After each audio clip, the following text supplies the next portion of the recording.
Hello friends, welcome to SSC coaching centre. दोस्तों, आज की वीडियो में गणित के मिक्स क्वेश्चन है। पूरा वीडियो देखिएगा, अलग अलग चैप्टर से क्वेश्चन है ताकि सभी चैप्टर से आपको जानकारी मिलती रहे। तो चलिए स्टार्ट करते हैं। पहला सवाल है, राहुल और राघव एक साथ मिलकर एक घंटे में 260 कुर्सी बना सकते हैं। उनके कुर्सी बनाने की क्षमताओं का अनुपात 8:5 है। राघव द्वारा कुर्सी बनाने की संख्या ज्ञात करें। दो व्यक्ति हैं, एक व्यक्ति है राहुल, ठीक है, दूसरा व्यक्ति है राघव।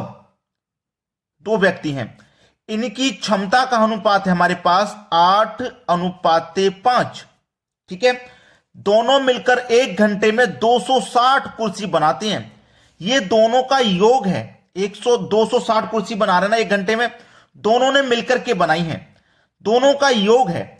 जब आपके पास योग है तो आप अनुपात का भी योग करेंगे। 8 5 13, इस योग में अनुपात के योग से डिवाइड करेंगे। 13 दूने का 26 कट जाएगा, एक ही जीरो यानी कि 20 बार में कट गया, ठीक है।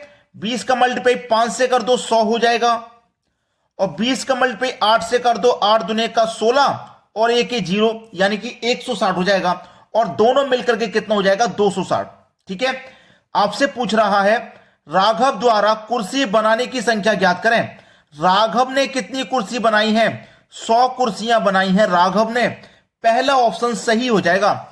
अगर राहुल का पूछ लेता तो राहुल ने कितनी बनाई है? 160। किसी का भी पूछ ले आप आसानी से बता देंगे। आपके इस सवाल का आंसर हो जाएगा 100, बिल्कुल सही जवाब।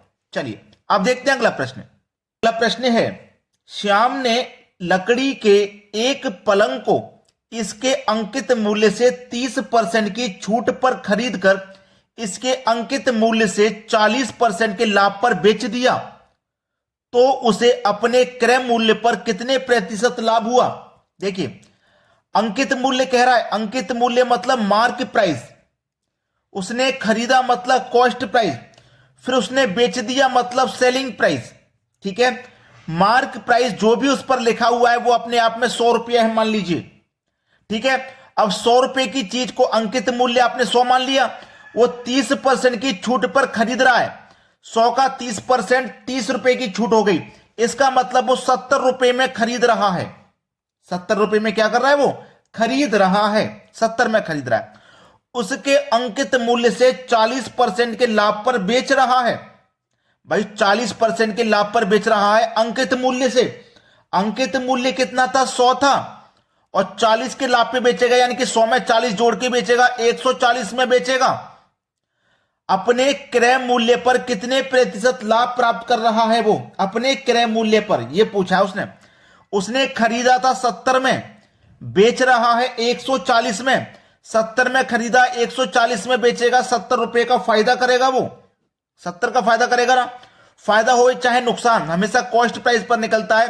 कॉस्ट प्राइस 70 रुपए है, और प्रतिशत के लिए क्या करेंगे? 100 से मल्टीप्लाई कर देंगे भाई, तो 70 से 70 यहां कट जाएगा। आपके प्रश्न का आंसर आ जाएगा 100%। यह सवाल का बिल्कुल सही जवाब है सी ऑप्शन। चलिए अब देखते हैं अगला प्रश्न। अगला सवाल है, यदि P रेशियो 18 प्रोपोर्शनल 5:3 हो तो P का मान क्या है? बहुत बढ़िया सवाल है। ऐसे सवाल मैंने पहले भी आपको कराए हैं। अगर आपको नहीं आता है तो आप सीख लीजिए। आपको इस तरीके का सवाल नंबर एनालॉजी का, जब आप रीजनिंग का टॉपिक जो नंबर एनालॉजी है, हमने उसके बहुत सारे वीडियो बनाए हैं।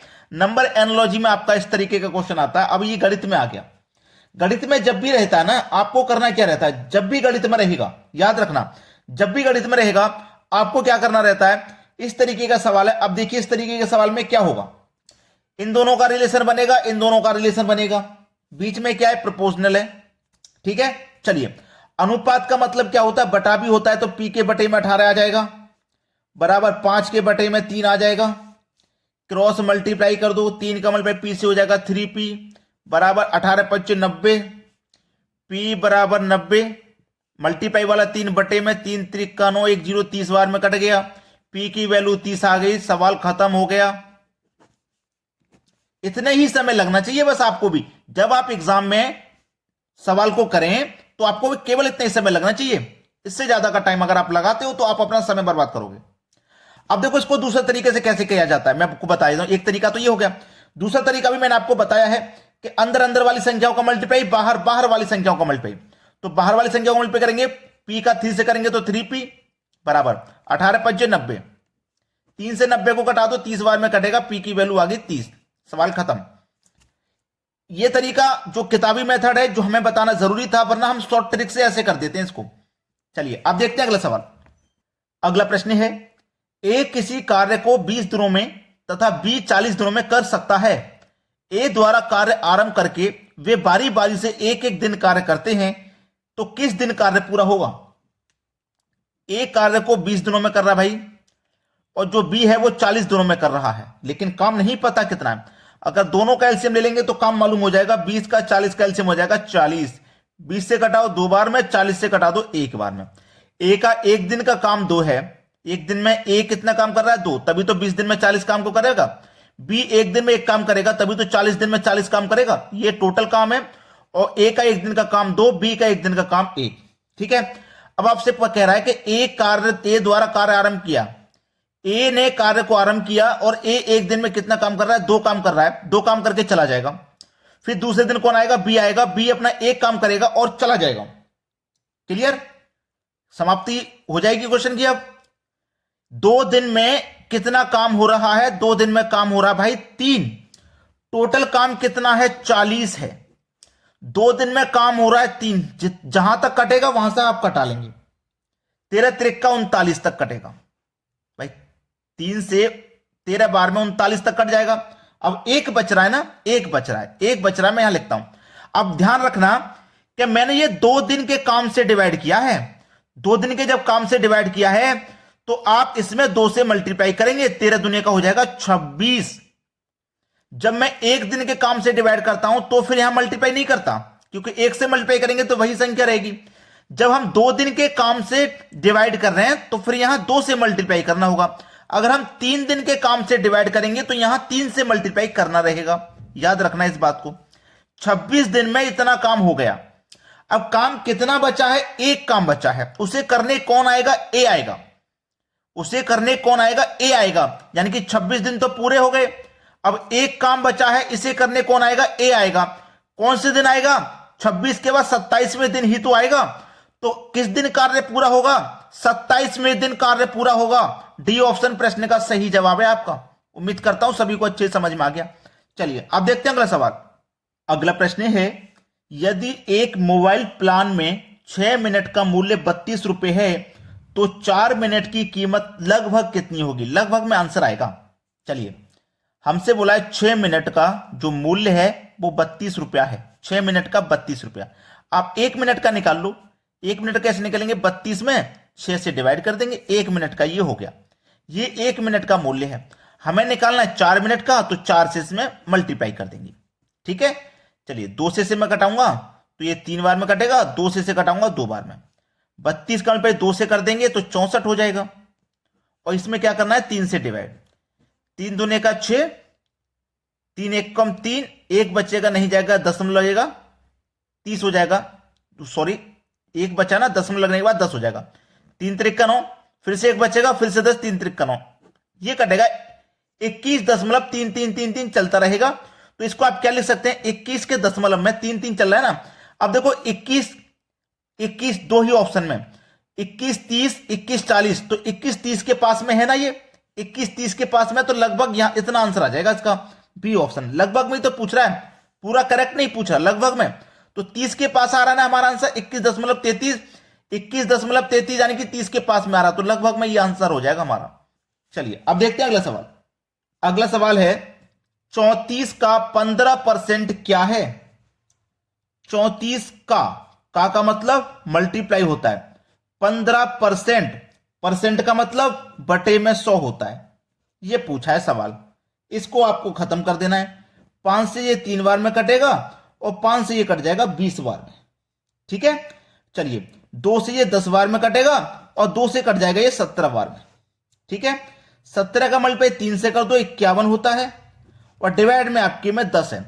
अब 10 से डिवाइड दूंगा तो एक संख्या बाद 10 में लगेगा, यानी कि 5.1 आपके सवाल का बिल्कुल सही जवाब है, जो कि हमारे बी ऑप्शन में दिया गया है।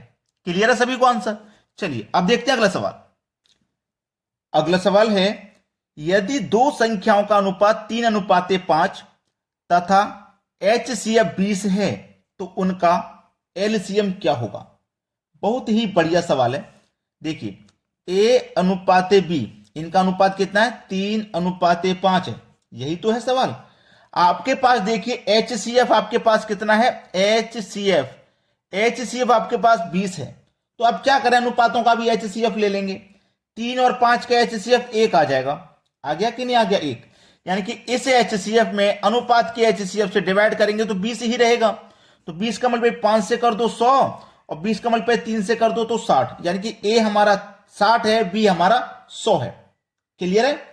अब पूछ रहा है एलसीएम क्या होगा। एलसीएम कैसे निकालते हैं भाई, संख्या हमारे पास जब मालूम है हमको कि 60 और 100 है तो इसका एलसीएम आप बेसिक ट्रिक से निकाल लोगे आसानी से। 2 से कटाओ 30 बार में, ये कटेगा 50 बार में। फिर से 2 से कटाओ 15 बार में, ये कटेगा 25 बार में। अब 2 से नहीं कटेगा, 5 से कटा लो, 5 त्रिक का 15, 5 पचे 25। अब 3 से कटा लो, 5 नहीं कटेगा, अब 5 से कटा लो, 5 त्रिक का 15, 15 पंजे 75, 75 का 2 से मल्टीप्लाई करो 150, 150 का 2 से करो 300। आंसर कितना आ गया भैया आपका, 300, 300। सी ऑप्शन बिल्कुल सही जवाब है आपके सवाल का, बिल्कुल सही। क्लियर हुआ आंसर। चलिए अब देखते हैं अगला सवाल। अगला सवाल है, एक 125 मीटर लंबी ट्रेन एक 75 मीटर लंबे प्लेटफॉर्म को 10 सेकंड में पार करती है। ट्रेन की गति क्या है। गति किस में पूछ रहा है, किलोमीटर प्रति घंटा में पूछ रहा है। ठीक है, किलोमीटर प्रति घंटा में पूछ रहा है ट्रेन की गति को। कोई बात नहीं, सवाल बहुत ही बढ़िया है, बहुत ही अच्छा है। आपके पास देखो दूरी दी गई है, दो दूरी है, 125 की और 75 की। टाइम भी दिया गया सेकंड में। यहां चेंज नहीं करना, जो चाल निकल के आएगी उसको बाद में चेंज करना है। चाल बराबर हमारा क्या फॉर्मूला होता है, दूरी बट्टे समय, यही तो होता है। चलो, जो चाल निकल के आएगी वो मीटर पर सेकंड में आएगी, उसे हम चेंज कर लेंगे। दूरी हमारे पास कितनी है, 125 और 75 मिलकर के 200। समय हमारे पास 10 का है, कटा दो, 20 निकल के आ गया, 20 मीटर प्रति सेकंड। इसको हम किलोमीटर प्रति घंटे में चेंज करेंगे, बड़ी यूनिट में चेंज करेंगे। बड़ी संख्या ऊपर रखो, बटे में 5, 5 चौके 20, 18 चौक 72, 72 किलोमीटर प्रति घंटे में चेंज हो गया भाई। पहला ऑप्शन सही जवाब है। आसानी से हो जाते हैं ये सवाल, परेशान मत हो ना। जब आपको ये पता है कि हमारा किलोमीटर प्रति घंटे में पूछ रहा है, यूनिट को चेंज करना पड़ेगा क्योंकि हमारे पास दूरी मीटर में है, समय सेकंड में है, तो 4 मीटर पर सेकंड में निकल के आएगी, इसलिए किलोमीटर पर घंटे में चेंज करना पड़ेगा। वीडियो कैसा लगा उसके लिए आप कमेंट कर देना, लाइक करना और उन बच्चों तक जरूर शेयर करना वीडियो को जो कोचिंग सेंटर तक नहीं, घर पे ही रह के पढ़ाई करना है, वहां तक जरूर पहुंचनी चाहिए वीडियो। ठीक है दोस्तों, धन्यवाद।